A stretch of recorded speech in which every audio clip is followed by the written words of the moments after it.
వచ్చావు చేతులు జోడించి దేవునికి నీ ఆత్మను, నీ శరీరాన్ని, నీ మనసును, నీ కుటుంబాన్ని, నీ బిడ్డను, నీ భార్యను, నీ భర్తను, నీ పిల్లల్ని సమర్పించుకొని, ఇదిగో దేవా అని విశ్వాసంతో ప్రార్థన.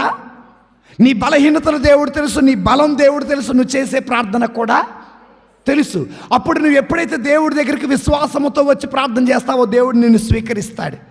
పేతురు బలహీనుడే, స్వీకరించాడు. యూదా బలహీనుడే, స్వీకరించాడు. దావీదు బలహీనుడే, స్వీకరించాడు. వాళ్ళు చేసిన ప్రార్థన కూడా.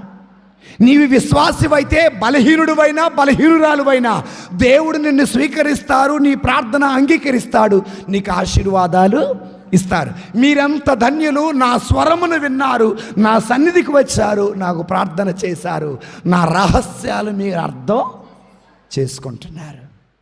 అందుకే అక్కడ అంటున్నారు, మీరెంత ధన్యులు. హల్లెలూయా. ఆ పదం